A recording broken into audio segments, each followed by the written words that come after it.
Terima kasih atas kesempatan yang telah Ibu berikan kepada saya. Di sini saya akan menjelaskan aspek pasar dalam studi kelayakan bisnis. Yang kita ketahui, aspek pasar adalah analisis tentang karakteristik konsumen, peluang, dan risiko dalam pasar yang akan dimasuki. Secara spesifiknya, analisis aspek pasar meliputi hal-hal sebagai berikut. 1. Analisis kondisi pasar saat ini meliputi perkembangan permintaan dan penawaran produk, perkembangan harga, misalnya 3 tahun terakhir ini, karakteristik konsumen yang dituju baik karakteristik demografis atau usia, tempat tinggal, pekerjaan, dan lain-lain, jumlah konsumen potensial, dan kebijakan pemerintah yang terkait dengan usaha.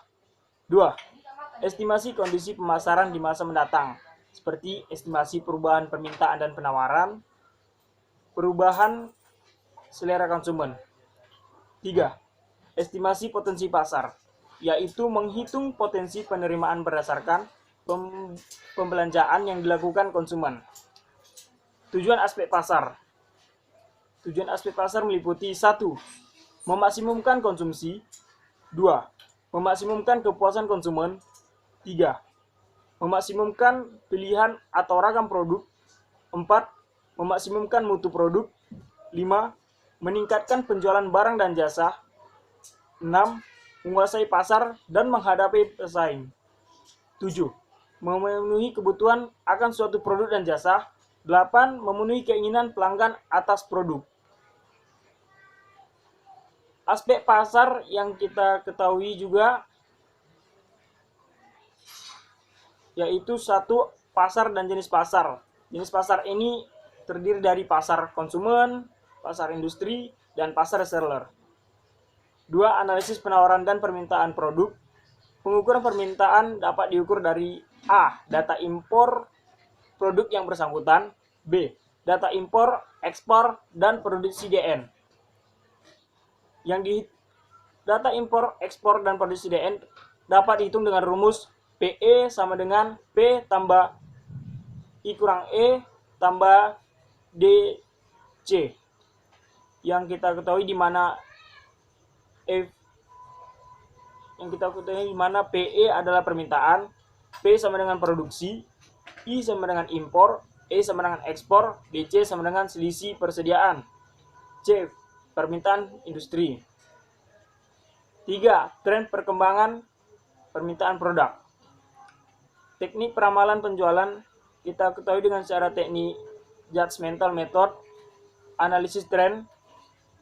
Yang kita ketahui analisis tren itu adalah linear, non-linear, regresi, korelasi. Specific purpose method yang kita ketahui itu adalah analisis industri, product line, analisis penggunaan produk akhir. Selanjutnya kita bahas market space dan market share. Market space adalah ekses permintaan dari penawaran. Sedangkan market share yaitu bagian pasar yang dikuasai oleh perusahaan atau penjualan perusahaan dibagi dengan penjualan industri. Aspek pemasaran terbagi dalam 3 tahap, yaitu segmenting, targeting, dan positioning.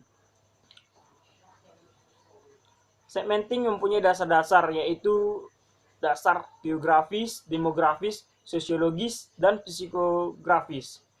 Syarat-syarat segmentasi yaitu measurability, accessibility, substantiability. Tahap targeting yaitu ukuran dan pertumbuhan segmen, kemenarikan struktur segmen atau profitable, dan sasaran dan sumber daya yang dimiliki.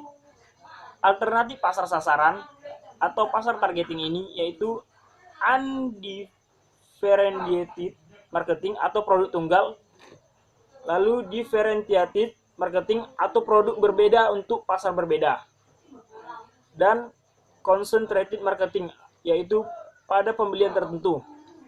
Tahap ketiga yaitu positioning, identifikasi keunggulan kompetitif atau diferensiasi produk, diferensiasi jasa, diferensiasi personel, diferensiasi citra, dan memilih keunggulan kompetitif. Lalu beberapa banyak perbedaan dipromosikan dan perbedaan yang dipromosikan dalam mewujudkan dan mengkomunikasikan. Lalu kita bahas juga strategi marketing mix, yaitu strategi pasar campuran yang sering disebut dengan 4P. Pertama, strategi produk.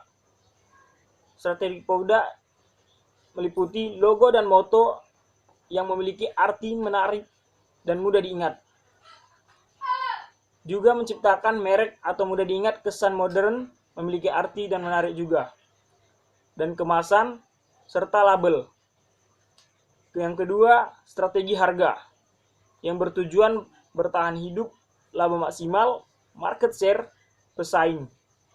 Metode penetapan harga terbagi dalam dua. Yang pertama, diskriminasi harga atau yang menurut pelanggan, bentuk produk, tempat, serta waktu.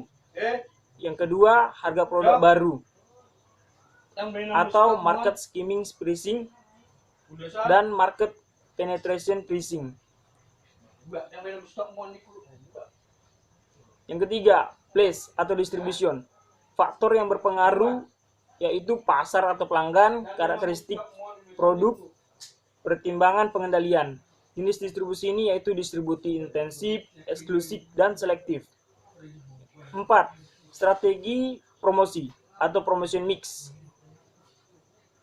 Yang mencakup dalam strategi promosi ini yaitu advertensi, sales promotion, public relation, dan personal selling.